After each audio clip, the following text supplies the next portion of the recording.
Good morning, good day, friends. This is Tracy Brown, and my team and I of non-diet dietitians provide trauma-informed nutrition counseling so that you can feel safer in your own skin.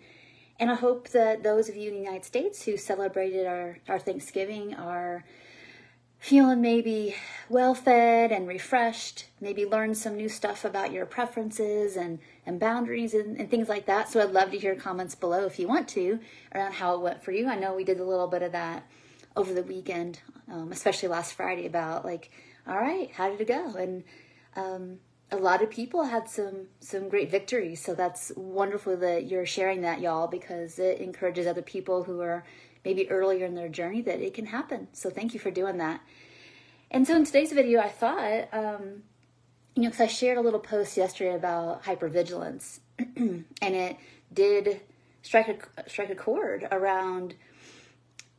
Sometimes we have this belief that we're not really trying to change our bodies for other people. It would be about making ourselves happy. But I always challenge that in people because, well, where did we get the idea that having a smaller body would make us happy in the first place? We weren't born with those thoughts. So where did those come from?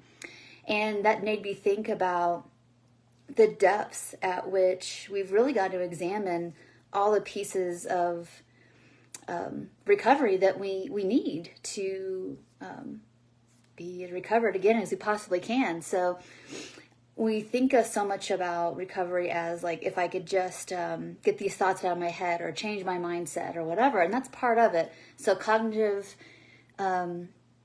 basically dismantling is super important. All that means is like I change my thinking from the only good body is a thin body to like, oh, all bodies deserve care and respect, and it's a man-made construct that only thinness is okay. Because if you looked around the world and looked at, you even in your community, you see people all shapes and sizes doing all kinds of life things, having relationships, being active, doing stuff, right? And so the fantasy is that all the good stuff happens after you lose weight, and so we have to challenge that, right? By challenging the thin fantasy, basically.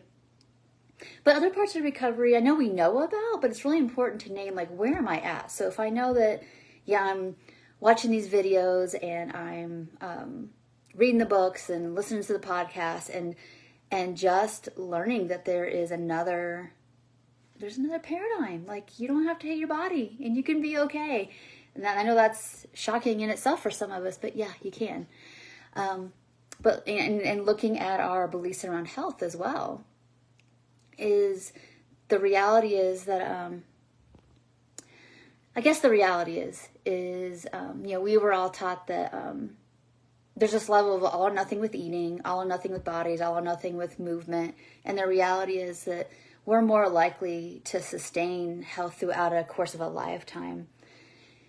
It's a marathon, not a sprint, basically. And diet culture and all the marketing that's so urgency driven is all about hurry up and do it right now, or otherwise you're missing out, basically. All right. So deprogramming that. But the other part of it is our emotions.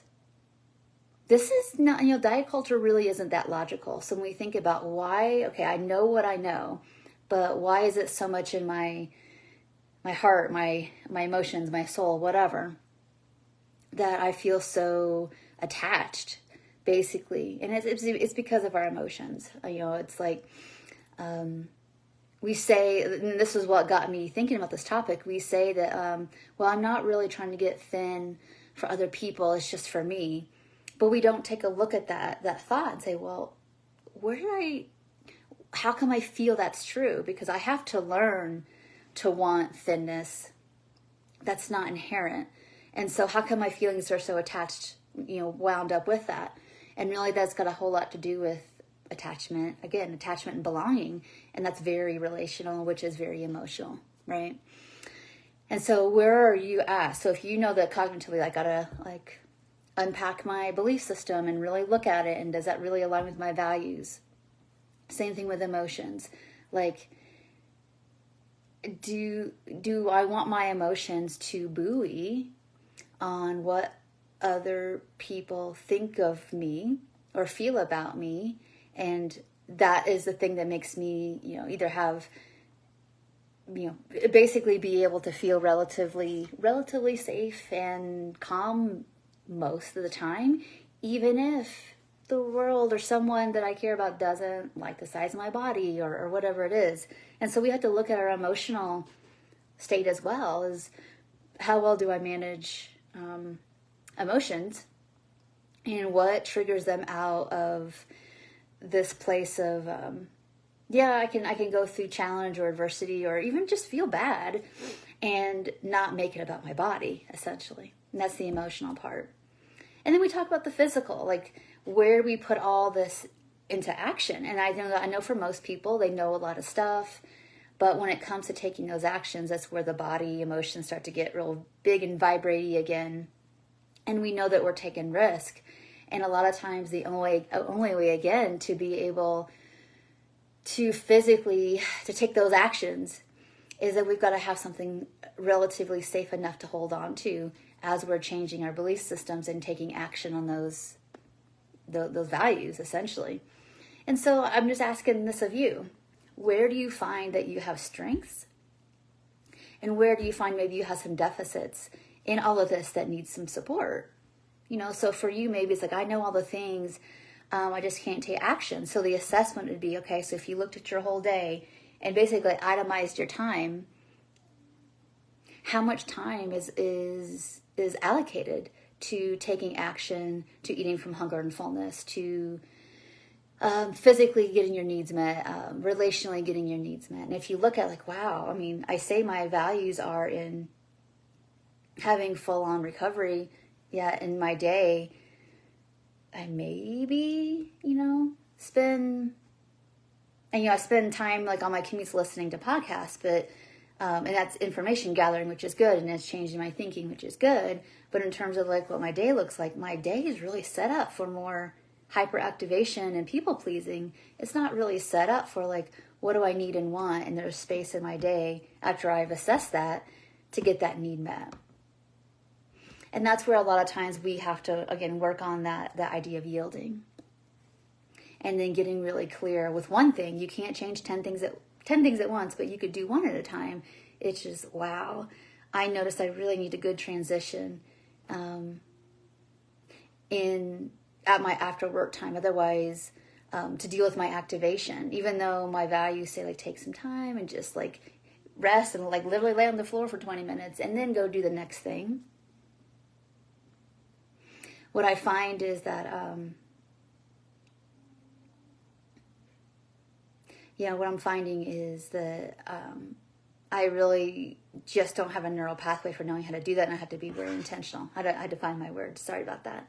And so that's my challenge here for this video, is that if you are struggling with like, I'm pretty strong with the intellect and kind of okay with the emotions, but action-wise I'm struggling, or I'm pretty great with the actions, but I'm kind of performing them, and I'm kind of numbing out to the emotions of all of it. Wherever you find you are, I think that's really important to take some time to assess. And that's what we're going to actually talk a little bit about in the next videos. But before I hop off, I do want to share with you real quick is that I'm actually doing a little bit of a